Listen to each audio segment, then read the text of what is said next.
बिस्मिल्लाहिर्रहमानिर्रहीम। अस्सलाम वालेकुम स्टूडेंट, मैं हूं वाजिद अली कंबो, आपका केमिस्ट्री टीचर।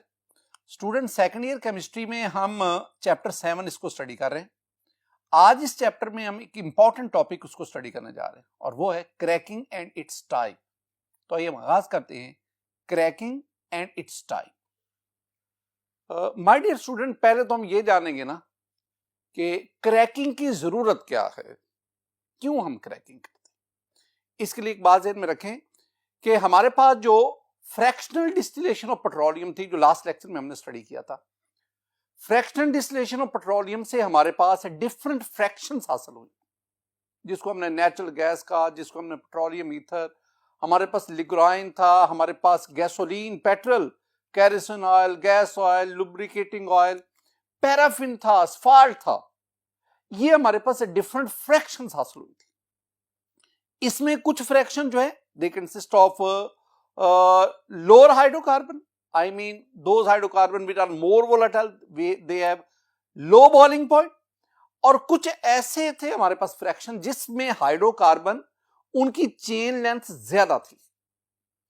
अब आप एक बात ध्यान में रखनी है, ये जो हाइड्रोकार्बन है जिनकी चेन लेंथ बड़ी है, which consist of carbon chain of high length, ये कम इस्तेमाल में आते हैं क्योंकि इनका बॉइलिंग पॉइंट बहुत ज्यादा होता है, ये लेस वोलेटाइल होते हैं, लिहाजा बतौर फ्यूल इनका इस्तेमाल कम होता है। इसके बरक्स जो आपके पास लोअर हाइड्रोकार्बन है विच आर मोर वोलेटाइल, जिनमें कार्बन चेन की लेंथ कम होती है, जैसे गैसोलीन है, आपके पास गैस ऑयल है, कैरोसिन है, आपके पास पेट्रोलियम ईथर है, ये बतौर फ्यूल बहुत ज्यादा इस्तेमाल होता है। अगर आप वन बैरल पेट्रोल लें स्टूडेंट, वन बैरल जो होता है ये 159 लीटर होता है। अगर आप वन बैरल क्रूड ऑयल लें, पेट्रोलियम लें, उसकी फ्रैक्शनल डिस्टिलेशन करें तो one barrel I mean 159 litre crude oil की फ्रैक्शनल डिस्टिलेशन से आपके पास 73 लीटर गैसोलीन हासिल होता है, 35 लीटर गैस ऑयल हासिल होता है, आपके पास 10 लीटर वो कैरोसिन ऑयल हासिल होता है, और बाकी जो है वो आपके पास डिफरेंट फ्रैक्शंस ऑफ पेट्रोलियम वो हासिल होती है। अब एक बात को जरा नोट करें, दुनिया में इस वक्त पेट्रोलियम की फ्रैक्शन डिस्टिलेशन से जितना गैसोलीन हासिल होता है, गैसोलीन मीन पेट्रोल, वो सिर्फ 20% डिमांड को पूरा करता है। अब 80% गैसोलीन हासिल करने के लिए हम क्या करते हैं? 80% गैसोलीन हासिल करने के लिए हम जो सरप्लस अनडिजायरेबल या जो less useful fraction of petroleum है, जिसमें आपके पास गैस ऑयल है, asphalt है, लुब्रिकेटिंग है, हम इनकी क्रैकिंग करते हैं।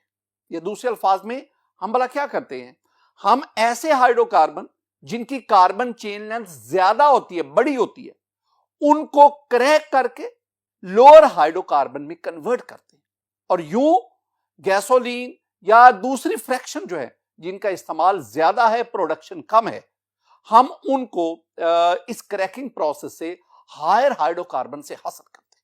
यानी आपने करना क्या है, हमने ये करना है कि वो फ्रैक्शन जिनका इस्तेमाल ज्यादा है, प्रोडक्शन कम है, उनको हमने हासिल करना है किन से? उन फ्रैक्शन के जिनकी प्रोडक्शन ज्यादा है, यूज कम है, उनसे। तो हम इस प्रोसेस से, this process called the cracking of petroleum. Student, हम क्रैकिंग के साथ साथ ना हम इसे पायरोलिसिस भी कहते हैं। पायरोलिसिस, पायरो जो है ना, पायरो मीन फायर, आग, और लाइसिस तो आप जानते हैं, लाइसिस मीन स्प्लिटिंग, मतलब किसी भी कंपाउंड को थर्मली स्प्लिट करना, तोड़ना, थर्मली बाय हीट, जलाकर, हीट करके।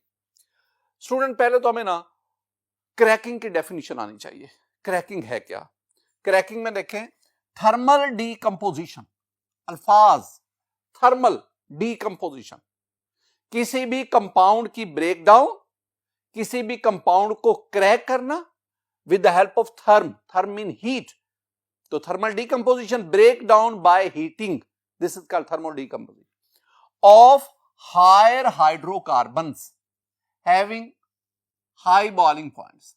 अब सावधान है, ऐसे हाइड्रोकार्बन जिसमें कार्बन चेन की लेंथ बड़ी होगी, दे आर हायर हाइड्रोकार्बन, और इनमें इनका बॉइलिंग पॉइंट ज्यादा होगा, इनकी वोलाटिलिटी कम होगी, they are less volatile, they are converted into a variety of lower hydrocarbons which are more volatile, I mean they have low boiling point. मसलन मेरे पास स्टूडेंट ये हायर हाइड्रोकार्बन्स है, इनके आप कार्बन चेन की लेंथ देखिए बहुत बड़ी है। जब आप इसको हीट करेंगे तो अब हीट मिलने पर ये मॉलिक्यूल्स की काइनेटिक एनर्जी बढ़ती है। काइनेटिक एनर्जी बढ़ने की वजह से ये मुख्तलिफ जगहों से कार्बन कार्बन बॉन्ड ब्रेक हो जाता है, और ब्रेक होकर हमारे पास ये लोअर हाइड्रोकार्बन हासिल होते हैं। ये जो लोअर हाइड्रोकार्बन है इनका बॉइलिंग पॉइंट कम है, बॉइलिंग पॉइंट कम होने की वजह से इनकी वोलेटिलिटी ज्यादा है। यही हम करना चाहते हैं, हम हायर हाइड्रोकार्बन को लोअर हाइड्रोकार्बन में कन्वर्ट करना चाहते हैं। मेरे पास एक एग्जांपल है, देखें स्टूडेंट, एग्जांपल में मेरे पास ये एक हाइड्रोकार्बन है C16H35। अगर आप इसमें देखें, इसको हम कहते हैं, आगे चल के नॉमेनक्लेचर हम पढ़ेंगे, hexa, hexa mean 6, decane, hexadecane. ये क्या है, हेक्साडीकेन हमारे पास हेक्सा मीन 6, डेका मीन 10, और ane mean carbon carbon single bond, यानी ये अल्केन है जिसमें 16 कार्बन है। This one is a higher hydrocarbon, it's carbon chain length is very much high. This one is higher hydrocarbon. अब हम क्या करते हैं, हम इसको हीट करते हैं with no oxygen, in the absence of air, और इसको 700 डिग्री सेंटीग्रेड पर, 700 भी होता है, 750 भी, 800 भी, तो इस पे हम इसको हीट करते हैं तो ये हायर हाइड्रोकार्बन मुख्तलिफ जगहों से ब्रेक होगा, और हमारे पास क्या बनेगा, हमारे पास हासिल होगा C7H16 plus CH2 double bond CH2 plus CH3 CH double bond CH2। ये हमारे पास अब वेराइटी ऑफ हाइड्रोकार्बन हासिल होते हैं, 3 किस्म के हाइड्रोकार्बन। इसको हम कहेंगे, this one is heptane, heptane, this one is ethene, this one is propene, propene. My dear student, ये मेरे पास 3 किस्म के हाइड्रोकार्बन हासिल हुए। ये heptane, this one is an alkene, alkene, ethene, propene, due to the presence of double bond हम इन दोनों को कहते हैं दीज आर अल्कीन, अल्कीन्स। तो मेरे पास अल्केन और अल्कीन दोनों का मिक्सचर हासिल हुआ। इनमें कार्बन एटम की तादाद कम है, हम इन्हें कह सकते हैं कि दीज आर लोअर हाइड्रोकार्बन्स, हम इन्हें लोअर हाइड्रोकार्बन्स कहते हैं। और वो प्रोसेस जिससे हमने इसको हायर हाइड्रोकार्बन को लोअर हाइड्रोकार्बन में कन्वर्ट किया, this process called cracking of petroleum. 2-3 बातें जरा ज़हन में बिठाओ। पहली बात, माय डियर स्टूडेंट, जब क्रैकिंग होती है ना, क्रैकिंग को दौरान हीट मिलने पर कार्बन कार्बन बॉन्ड ब्रेक होता है। जब कार्बन कार्बन बॉन्ड ब्रेक होता है तो कार्बन चेन की लेंथ कम हो जाती है, वो एक बड़ी चेन 2 या 2 से ज्यादा छोटी छोटी चेन्स में कन्वर्ट हो जाती है, क्रैकिंग होती है। कार्बन कार्बन डबल बॉन्ड के साथ साथ यहां पे कार्बन हाइड्रोजन बॉन्ड की भी ब्रेकेज होती है। Carbon hydrogen bond, carbon carbon double bond, carbon carbon bond की ब्रेकेज से कार्बन चेन की लेंथ कम होकर शॉर्टर लेंथ चेन वो हासिल होती है, और कार्बन हाइड्रोजन बॉन्ड की ब्रेकेज से हमारे पास कार्बन कार्बन डबल बॉन्ड बनता है, और यूं हमारे पास अल्कीन, कार्बन कार्बन सिंगल की बजाय अल्कीन, सैचुरेटेड से अनसैचुरेटेड हाइड्रोकार्बन हासिल होता है। ये 2 बातें ज़हन में रखिए। यानी during the process of cracking, मैं कह सकता हूं कि during cracking, I mean during this process, दो किस्म की बॉन्ड ब्रेकेज होती है, कार्बन कार्बन बॉन्ड ये ब्रेक होता है और साथ ही साथ कार्बन हाइड्रोजन बॉन्ड ब्रेक होता है, ये ब्रेक होता है। और ये ब्रेक तब होते हैं जब आप इनको हीट करते हैं। This one is thermal decomposition. एक और चीज, एक और बहुत बहुत इंपॉर्टेंट पॉइंट स्टूडेंट, जरा उसको भी नोट करना। पॉइंट क्या है, मेरे पास ना ये अगर आप देखेंगे तो मेरे पास ये ऑक्टेन है, octane C8H18, this one is octane. 8 carbon पर मुश्तमिल ये एक कार्बन चेन है, अल्केन है। जब आप इसकी क्रैकिंग करवाते हैं ना तो हमारे पास क्या क्या प्रोडक्ट आ सकते हैं, पॉसिबल प्रोडक्ट। मेरे पास ऑक्टेन की क्रैकिंग से मेरे पास ब्यूटेन और ब्यूटीन, आई मीन 4 कार्बन वाली अल्केन, 4 कार्बन वाली alkyne, carbon carbon double bond, तो ब्यूटेन और ब्यूटीन ये भी हासिल हो सकते हैं। स्टूडेंट मेरे पास एक और भी पॉसिबिलिटी है, मेरे पास हेक्सेन, हेक्सेन 6 कार्बन वाला, और इथीन भी हासिल हो सकती है।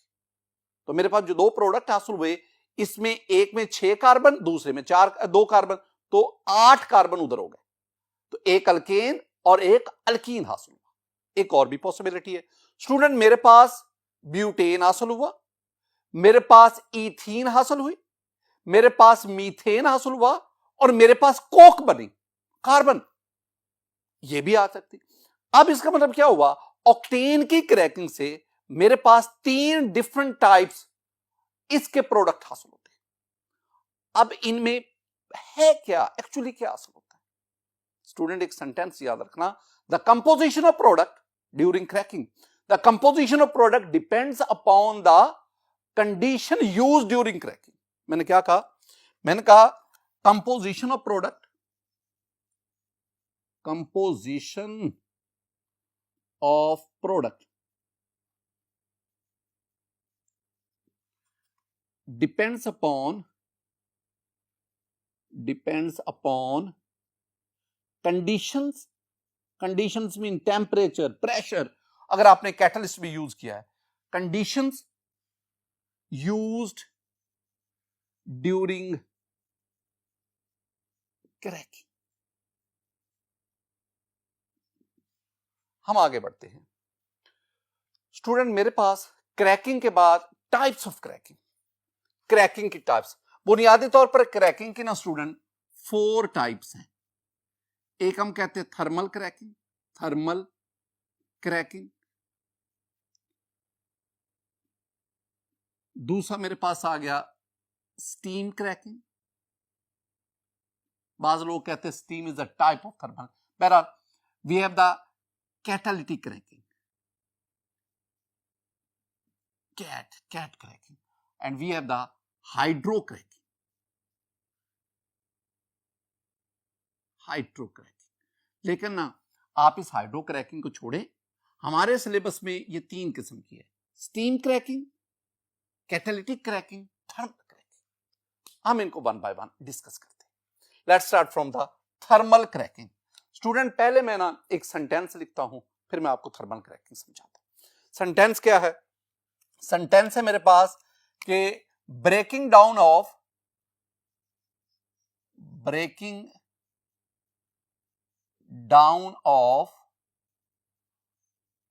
large molecules, I mean higher hydrocarbon, large molecules at high temperature, और टेम्परेचर जो है ना ये 700 to 900 degree centigrade, and high pressure,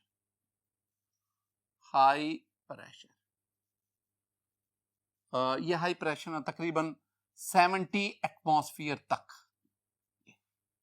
अगर आप इन कंडीशन पर, इस टेम्परेचर पर और इस प्रेशर पर लार्ज मॉलिक्यूल इनको ट्रीट करेंगे तो ये लार्ज मॉलिक्यूल मुख्तलिफ जगहों से टूट जाएंगे, और जब टूटेंगे तो हमारे पास छोटे छोटे मॉलिक्यूल्स बनेंगे, यानी हायर हाइड्रोकार्बन क्रैक होके लोअर हाइड्रोकार्बन। और इसमें कंडीशन क्या है, there must be high temperature and there should be high pressure. अब नेचर ऑफ प्रोडक्ट, जरा इस पे आते हैं कि during thermal cracking we get lower unsaturated hydrocarbons.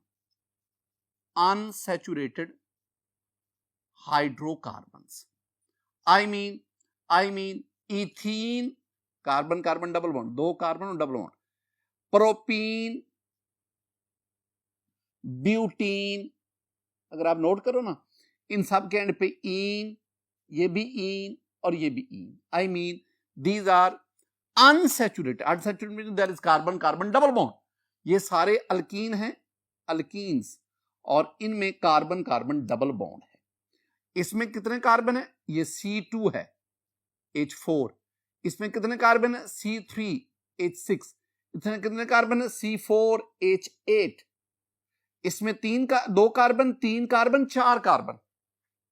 आपके पास एक लार्ज मॉलिक्यूल ऑफ हाइड्रोकार्बन था, वो मुख्तलिफ हिस्सों से टूटा, तो आपके पास छोटे छोटे अल्कीन हासिल हुए, आपके पास इथीन हासिल हुआ, प्रोपीन हासिल हुआ, ब्यूटीन हासिल हुआ।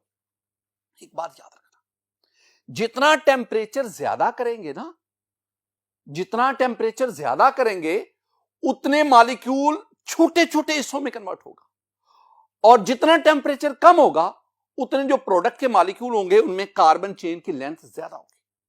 यानी जैसे जैसे टेम्परेचर बढ़ता जाएगा वैसे वैसे फर्दर क्रैकिंग से आपके पास ऐसे मॉलिक्यूल हासिल होंगे जिसमें कार्बन एटम छोटे होंगे, और हाई टेम्परेचर पे जाकर कार्बन कार्बन बॉन्ड के साथ साथ कार्बन हाइड्रोजन बॉन्ड भी तेजी से टूटता है, और कार्बन हाइड्रोजन बॉन्ड के टूटने की वजह से आपके पास अनसैचुरेटेड प्रोडक्ट हासिल होते हैं।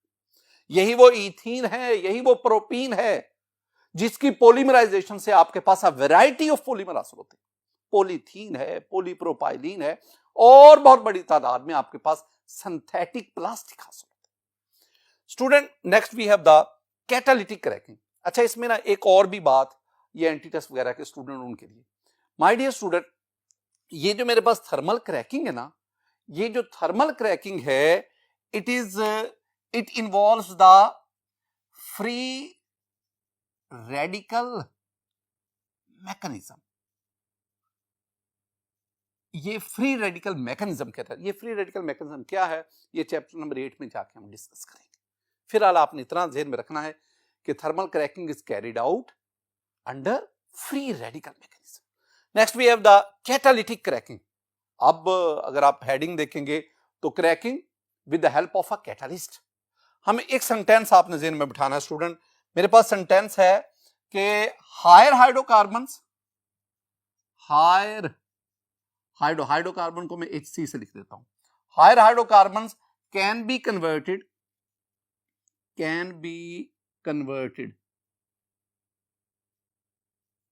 into lower hydrocarbon at lower temperature, और टेम्परेचर है 500 डिग्री सेंटीग्रेड। वैसे तो ये टेम्परेचर बहुत ज्यादा है, लेकिन 700 टू 9 इसके मुकाबले में ये लोअर टेम्परेचर एंड प्रेशर, और प्रेशर है 2 एटमॉस्फेयर। इधर प्रेशर कितना था? 70 एटमॉस्फेयर। इधर तो ये प्रेशर उसके मुकाबले में बहुत कम है। तो higher hydrocarbon can be converted into lower hydrocarbon at lower temperature and pressure, and in the presence of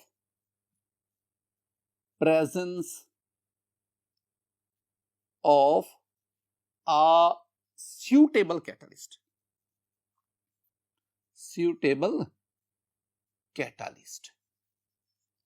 ये बातें आपने स्टूडेंट्स इनमें बिठानी है। ये तो पता है ना कि क्रैकिंग में हम हायर हाइड्रोकार्बन को लोअर हाइड्रोकार्बन में कन्वर्ट करते हैं। कंडीशन आगे देख ले, कैटालिटिक क्रैकिंग में कंडीशन देख लें। कंडीशन में पहली बात है कि आप टेम्परेचर कम होना चाहिए 500 डिग्री, प्रेशर कम होना चाहिए 2 एटमॉस्फेयर, और सबसे इंपॉर्टेंट बात है कि इस दौरान हम कैटलिस्ट का इस्तेमाल करते हैं। अब कैटालिटिक क्रैकिंग में आम तौर पर कौन सा कैटलिस्ट इस्तेमाल होता है, जरा देखें my dear student. Catalyst cracking में हम जो कैटलिस्ट इस्तेमाल करते हैं वो है a mixture of SiO2, this one is called silica, and Al2O3, this one is called alumina. ये इन दोनों का मिक्सचर जो है it is used as a catalyst, ये बतौर कैटलिस्ट इस्तेमाल होता है। अब इसमें nature of product, catalytic cracking के नतीजे में हमारे पास जो प्रोडक्ट है वो कैसे, एक सेंटेंस लिख रहा हूं, gasoline of high octane number is obtained. बहुत इंपॉर्टेंट बात, यानी कैटालिटिक क्रैकिंग से हम गैसोलीन हासिल करते हैं। गैसोलीन, मैं बार बार कह रहा हूं, गैसोलीन पेट्रोल को कहते हैं, पेट्रोल, और पेट्रोल की डिमांड बहुत ज्यादा है। मैंने कहा ना, फ्रैक्शनल डिस्टिलेशन से जो हमारे पास गैसोलीन हासिल होता है वो सिर्फ 20% डिमांड को मीट करता है, तो वो जो बाकी 80% है वो हम क्रैकिंग से हासिल करते हैं, पर्टिकुलरली द कैटालिटिक क्रैकिंग। और हमारे पास गैसोलीन हासिल हुआ ऑफ हाई ऑक्टेन नंबर। ये ऑक्टेन नंबर क्या है? Octane number is a parameter to check the quality of gasoline, petrol की क्वालिटी को चेक करने का पैरामीटर। नेक्स्ट लेक्चर में मैं आपको ऑक्टेन नंबर डिटेल से समझाऊंगा। स्टूडेंट, गैसोलीन का जितना ऑक्टेन नंबर ज्यादा होगा उतनी इस फ्यूल की एफिशिएंसी ज्यादा होगी, बर्निंग स्मूथनेस ज्यादा होगी, यह बेहतर फ्यूल कहलाएगा। तो octane number is a parameter to check the quality of gasoline. Catalytic cracking से we get gasoline of high octane number. Actually ना, जब हम ऑक्टेन नंबर की बात करें तो हम कहेंगे कि अगर फ्यूल के अंदर ब्रांच चेन, साइक्लिक अल्केन या एरोमेटिक कंपाउंड्स होंगे उसका ऑक्टेन नंबर ज्यादा होता है। तीन बातें मैंने की हैं। मैंने कहा कि अगर फ्यूल के अंदर ब्रांच चेन हाइड्रोकार्बन, साइक्लोअल्केन या एरोमेटिक हाइड्रोकार्बन होंगे तो उस फ्यूल का ऑक्टेन नंबर ज्यादा होता है। तो इसका मतलब क्या हुआ? इसका मतलब यह हुआ कि कैटालिटिक क्रैकिंग से जो हमारे पास प्रोडक्ट हासिल होते हैं, क्रैकिंग के नतीजे जो हायर हाइड्रोकार्बन है, जब वो क्रैक होती है तो हमारे जो पास जो प्रोडक्ट हाइड्रोकार्बन बनते हैं वो ब्रांचड होते हैं, वो साइक्लिक अल्कीन होते हैं, वो एरोमेटिक होते हैं, आई मीन बेंजीन वगैरह इसके। और यही वजह है कि वो गैसोलीन का ऑक्टेन नंबर इंक्रीज करते हैं। माय डियर स्टूडेंट, मैं आपको एक चीज समझाने जा रहा हूं। मैं आपको बताना चाहता हूं कि ये जो कैटालिटिक क्रैकिंग है इसको प्रैक्टिकली आप एक छोटे पैमाने में स्मॉल स्केल कैटालिटिक क्रैकिंग जरा इसको ऑब्जर्व करें कि ये होती कैसे। मेरे पास ना ये एक टेस्ट ट्यूब है। इस टेस्ट ट्यूब में मैं ग्लास वूल लेता हूं और फिर इस टेस्ट ट्यूब में मैं एक हायर हाइड्रोकार्बन, सपोज मैं पैराफिन ले रहा था। ये पैराफिन जो है ये ड्रॉप वाइज मैंने इस टेस्ट ट्यूब में लिया, ग्लास वूल इसमें मैंने ली। अब ना मैं इस टेस्ट ट्यूब को सिलेंडर में एडजस्ट करता हूं और इसके साथ ही ये एक डिलीवरी ट्यूब है, वो एक टब में जिसके अंदर वाटर फिल है उसमें। अब ना इस टेस्ट ट्यूब के अंदर मैं कैटलिस्ट लोड करता हूं, कैटलिस्ट। और कैटलिस्ट मैंने आपको बताया, catalyst is a mixture of silica SiO2 and alumina Al2O3। This mixture is called zeolite, आप इसको ज़ियोलाइट भी कहते हैं। तो मैंने इस मिक्सचर को यहां लोड किया। अब आपने क्या करना है, आपने ना एक टेस्ट ट्यूब जो है वो जो पानी से भरी हुई है वो इन्वर्टेड फॉर्म में उसके ऊपर रख देनी। अब आपने इसको हीट करना है। आपने पहले ये करना है कि आपने सिर्फ और सिर्फ कैटलिस्ट को हीट करना है।